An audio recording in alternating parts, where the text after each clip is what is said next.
বন্ধুগণ, this is Ryan and welcome back my another blog video. তো বন্ধুরা, আজ মঙ্গলবার, হনুমান জয়ন্তী। আজকে আমি চলে যাচ্ছি বীরপাড়া। এই হনুমান জয়ন্তী উপলক্ষে কিন্তু বীরপাড়াতে হয় একটা গ্র্যান্ড র্যালি। তো আজকে আমি আমার চ্যানেলের মধ্যে সেই র্যালি আপনাদেরকে তুলে ধরার চেষ্টা করব। আমার সাথে রয়েছে পার্টনার, তো আমরা দুজন একসাথে চলে যাচ্ছি। চলুন ভিডিওটা শুরু করি।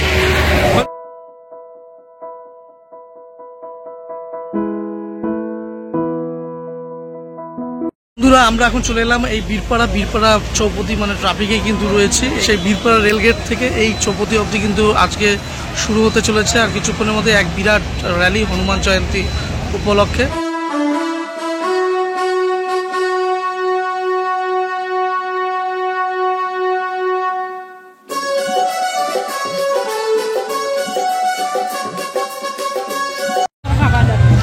তো বন্ধুরা, আপনারা দেখতেই পাচ্ছেন এই মুহূর্তে রয়েছে আমরা বীরপাড়া রাজপথে। অলরেডি কিন্তু এই র্যালি শুরু হয়ে গেছে।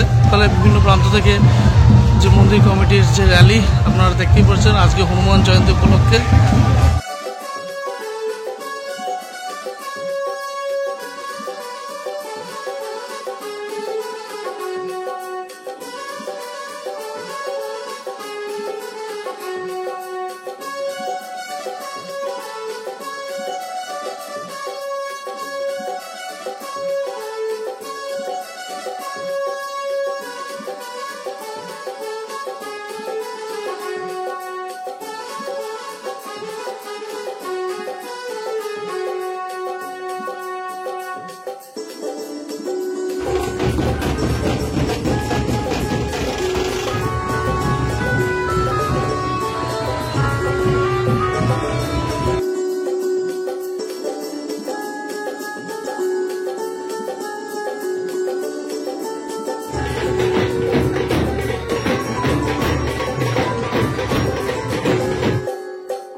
বন্ধুরা, আজকের ব্লগ ভিডিওটি কিন্তু আমি এখানটা শেষ করছি। আপনারা দেখলেন আজ বীরপাড়ার যে রাজপথে যে হনুমান জয়ন্তী উপলক্ষে যে গ্র্যান্ড রোড শো ছিল, সেটা আমার চ্যানেলের মধ্যে দিয়ে আপনাদের